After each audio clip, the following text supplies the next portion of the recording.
আসসালামু আলাইকুম। প্রধান উপদেষ্টা মহোদয়ের এই রিজাইনিং সাগা শেষ হয়েছে মোটামুটি। এখন উনি একটা সেটেলমেন্টে আসছে। তবে উনার অত জ্ঞানী না তো, উনার কি হালকা একটা কেরিয়ার, 15-20 বছর একটা ইউনিভার্সিটি শিক্ষকতা করছে, এগুলো কোনো এক্সপিরিয়েন্স হইলো? এটা বৃহৎ একটা প্রতিষ্ঠান করেছে, এইগুলো কোনো দায়িত্ব হইলো? একটা ইন্টারন্যাশনাল ফেম আছে, এটা কোনো বিষয়ই না। একটা বিষয় কি জানেন, বিশ্বের সকল বড় বড় মিডিয়া কিন্তু ইউনূস সাহেবের পদত্যাগ নিয়ে নিউজ করছে।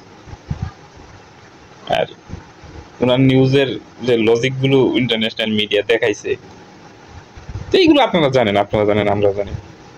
তবে আমি যেটা জানতাম না সেটা কিন্তু কালকে জানাই দিছি।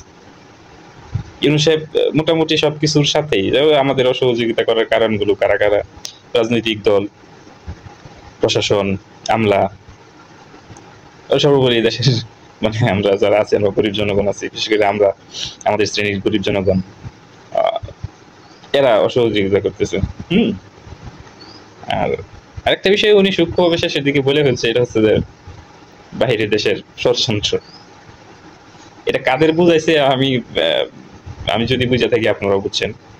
আর এই বিষয়টা ইন্টারন্যাশনালি কখনোই হাইলাইটেড ছিল না, যে বাংলাদেশের উপর বাহিরের দেশের চাপ থাকে। আসলে বাহিরের দেশে চাপ দেওয়ার মতো ওইরকম কান্ট্রি ছিল না।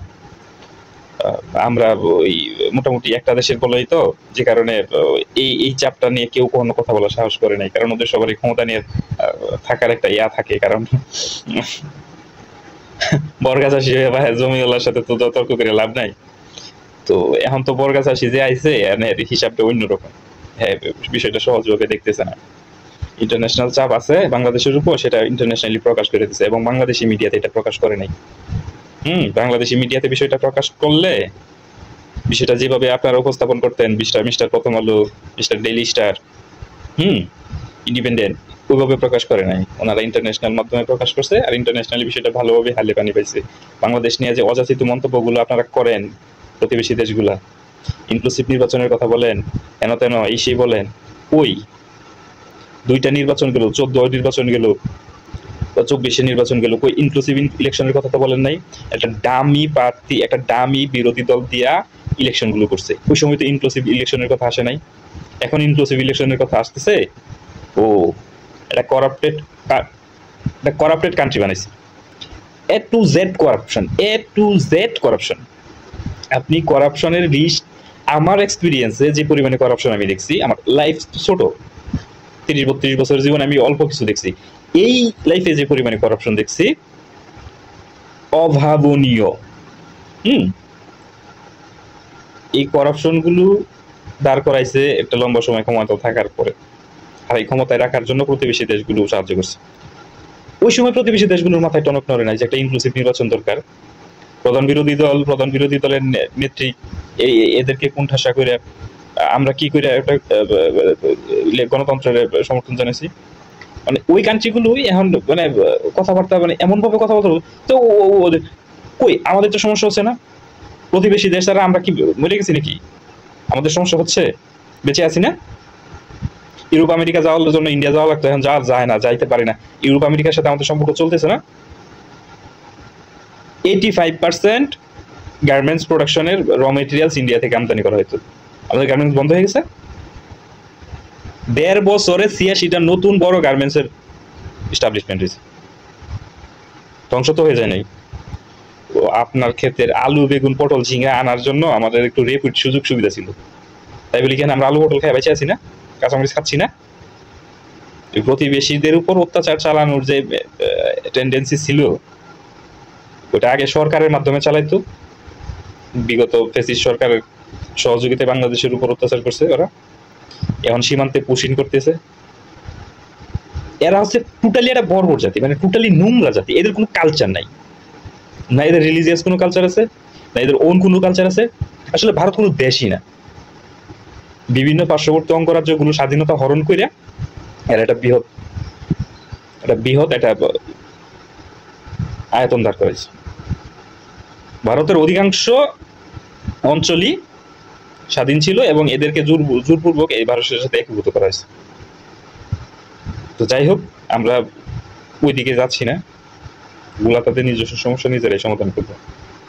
কিন্তু বাংলাদেশের সমস্যা নিয়ে ভারতের নাক গলানো বাংলাদেশের মানুষ মেনে নিবে না, বাংলাদেশের বর্তমান লিডার মেনে নিবে না। ওনাকে আপনার লিডার মনে হয়? লিডার মনে হয়? হ্যাঁ, ন্যাশনাল খেলারই ভাবছেন? ইন্টারন্যাশনাল। হুম, ওর মতো লোকেরে নিয়ে কথা বলতে গেলেও মানে, যাই হোক বেশি কথা বলা যায় না। উনার মতো লোকের নিয়ে কথা বলতে গেলে কিছুদিন কিছু কথা আগে বলতো না যে উজু করে কার নাম নেওয়া লাগবে, যাই হোক করে না। উনার মতন লোক, উনার মতো লোকের বিষয় নিয়ে কথা বলতে গেলে ব্রেইনের উজু করানো লাগবে, ব্রেইনের উজু করানো লাগবে, বুঝছেন? নাইলে উনারে নিয়ে কথা বলা যাবে না। ওনার পোর্টফোলিও করার যোগ্যতাই আপনাদের নাই। এই যে আমি আপনি তুমি যে সবাই যে এটা সেটা বলি, যে কাইন্দা দিতেছে হেন, ওনার পোর্টফোলিওটা পড়ার যোগ্যতাই আপনাদের নাই। কথা বলে লাভ নাই তো। উনার 36টা পেজে শুধু উনারে সম্মানিত করা হয়েছে এই বিষয়গুলো আছে, মানে পোর্টফোলিও বলতে আমি সিভি বুঝাইতেছি, বায়োডাটা 36টা পেজে উনার শুধু এই সম্মানিত ডিগ্রি গুলো আছে। উনার ইমেজটা, ছবিটা একটা ইন্টারন্যাশনাল ব্র্যান্ড।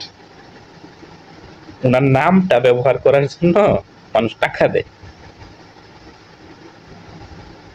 উনি আইডিয়া শেয়ার করলে ওটা আইডিয়া থাকে না, ওটা থিওরি হয়ে যায়, থিওরি।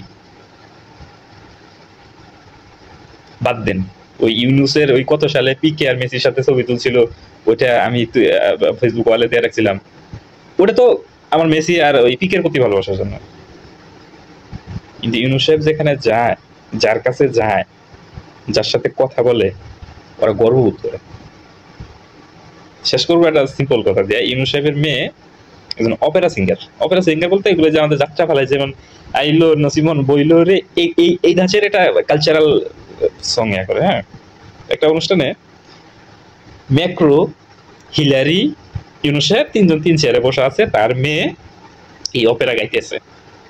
আসলে অপেরা মিউজিকটা ডিফিকাল্ট, বাট ট্রেডিশনালি এর ভ্যালু আছে।